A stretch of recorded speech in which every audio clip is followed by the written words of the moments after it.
بسم اللہ الرحمن الرحیم۔ سوشل میڈیا پر آج کل ریڈ کاؤ اور ہیکل سلیمانی کا بڑا تذکرہ ہو رہا ہے۔ یہ سرخ گائے کیا چیز ہے اور اس کا ہیکل سلیمانی سے کیا تعلق ہے، اور اس کے پیچھے یہودیوں کے مقاصد اور مذموم اغراض کیا ہیں،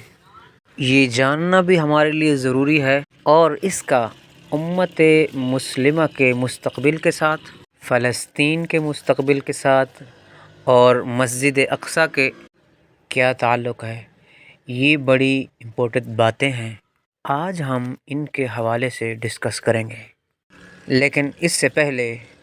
میں اس وقت جو غزہ میں تازہ ترین صورتحال ہے آپ کو آگاہی دوں، اور امت مسلمہ کا جو افسوسناک رویہ ہے اس پر کچھ بات آپ سے کروں۔ گزشتہ 7 مہینوں سے غزہ پر جو ظلم و ستم اور جبر و قہر کے جو پہاڑ توڑے جا رہے ہیں، اس کے نتیجے میں سرکاری اعداد و شمار کے مطابق 33,000 سے زیادہ فلسطینی شہید ہو چکے ہیں، اور غیر سرکاری اعداد و شمار کے مطابق 1,00,000 سے زیادہ فلسطینی شہید ہو چکے ہیں، اور ان گنت بچے، خواتین، بزرگ، بوڑھے وہ زخمی ہیں۔ اس وقت غزہ کے مسلمان مظلوموں کے پاس رہنے کے لیے کوئی گھر نہیں، کھلے آسمان کے نیچے زمین پر پڑے ہیں، لاشوں کو دفنانے کے لیے نہ وسائل ہیں اور نہ موقع ہے ان کے پاس۔ مسلسل بمباری میں اتنی مہلت بھی نہیں کہ وہ اپنے شہداء کی تدفین کر سکیں۔ افسوس سے یہ کہنا پڑ رہا ہے کہ اس وقت جانور اور پرندے ان شہداء کی لاشوں کو بھنبھوڑ رہے ہیں۔ مظلومین غزہ کے پاس کھانے پینے کے لیے اشیاء نہیں،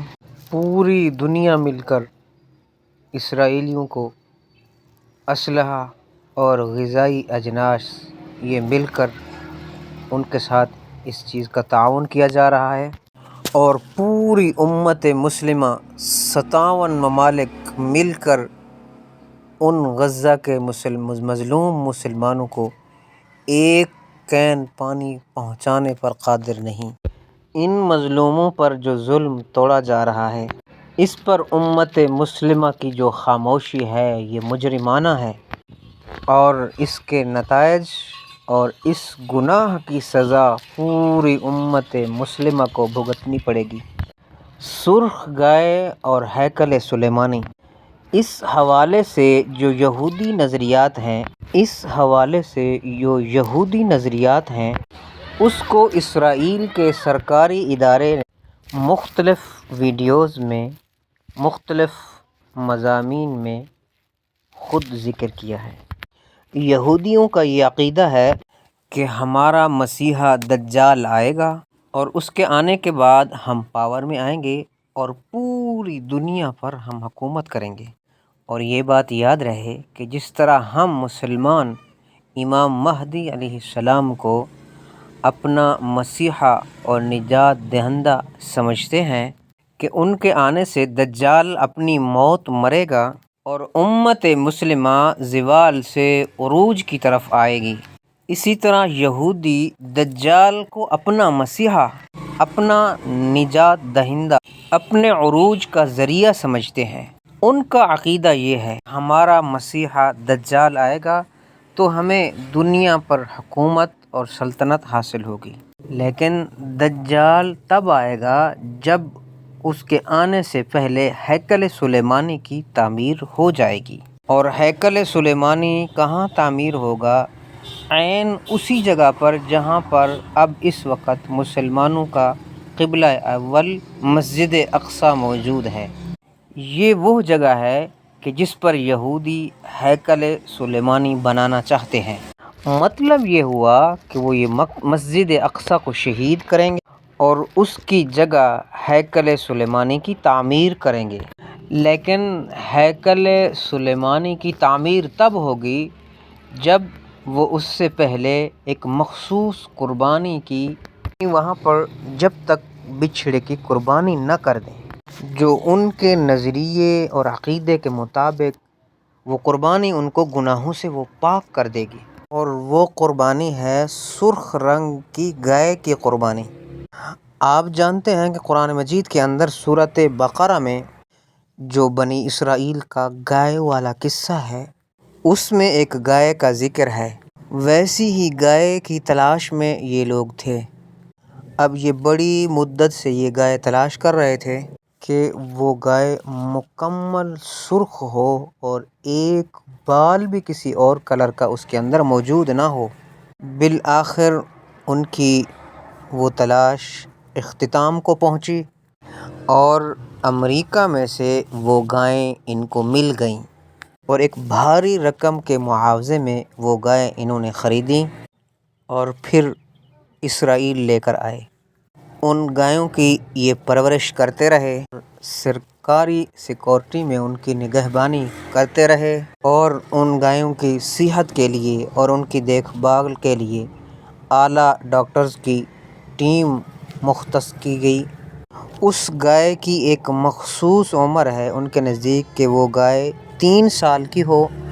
تو اس کی قربانی ہوگی۔ اب ان کی گایوں کی عمر 3 سال ہونے کے قریب ہے، تو اب کہا یہ جا رہا ہے کہ نعوذ باللہ مسجد اقصی کو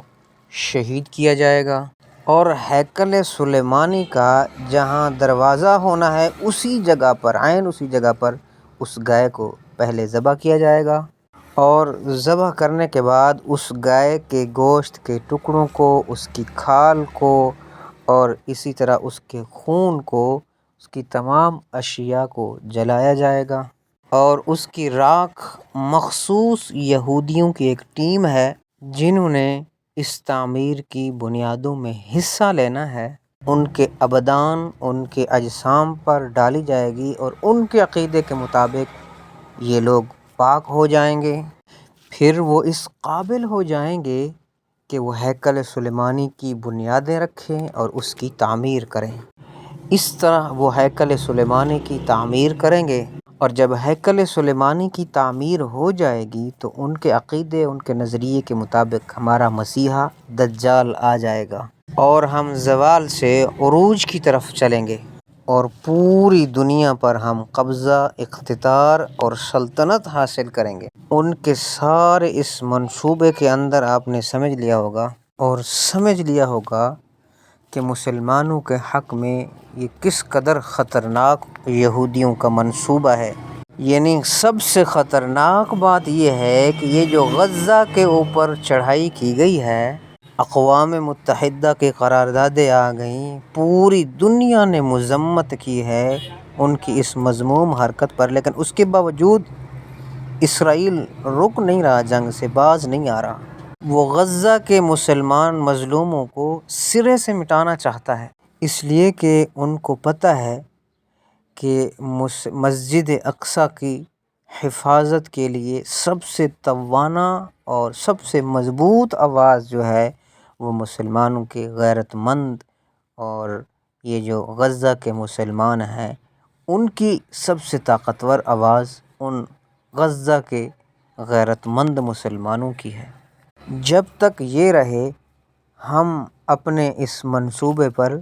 پورا عمل درآمد نہیں کر سکتے، رکاوٹ پیش آ سکتی ہے، اس لیے وہ چاہتے ہیں پہلے غزہ کے مظلوموں کو سرے سے ختم کر دیا جائے، اور اسی تناظر میں وہ مسجد اقصی کو شہید کر دیں گے، اور اس کے بعد وہ ہیکل سلیمانی کی تعمیر کرنا چاہتے ہیں۔ اب سوال یہ ہے کہ جس وقت وہ مسجد اقصی کو شہید کرتے ہیں تو اس وقت مسلمان امت کا ان کا رد عمل کیا ہوگا؟ تو اس کے بارے میں علماء کرام یہ کہہ رہے ہیں، اور ان کا جو تجربہ ہے وہ یہ ہے کہ جب مسجد اقصی کو شہید کر دیا جائے گا تو اس وقت بھی مسلمانوں کی کان تک جوں ہی نہیں رینگے گی، یعنی وہ ٹس سے مس بھی نہیں ہوں گے۔ اللہ ہم سب کی حفاظت فرمائے۔ جب 30,000 مسلمان مظلوم، غزہ کے مظلوم مسلمان شہید ہو گئے، تو وہ ٹس سے مس نہیں ہوئے، تو ایک مسجد کی شہادت سے انہیں کیا ہوگا مسلمانوں کو؟ چند ایک مذمتیں آئیں گی اور لوگوں کو دکھلاوے کے لیے، اور اس کے بعد پھر خاموشی ہو جائے گی۔ اللہ ہی ہے جو ان ظالموں کو کسی نہ کسی بڑی آگ میں جھونک دے اور اپنا عذاب ان کے اوپر ڈال دے۔ میں یہ سمجھتا ہوں کہ اللہ کریم ممکن ہے تیسری جنگ عظیم کے راستے کھول دے اور یہ کافر اور مشرک آپس میں لڑ لڑ کر مر جائیں، اور امت مسلمہ کا حال بھی کوئی اچھا نظر نہیں آ رہا، کیونکہ ظلم کو دیکھ کر خاموش رہنا یہ بھی ظلم ہے۔ اللہ پاک حضور صلی اللہ علیہ وآلہ وسلم کی امت کے اوپر رحم فرمائے، اور ہمارے 57 مسلمان ممالک کے جو بادشاہ ہیں، ان کے جو لوگ ہیں،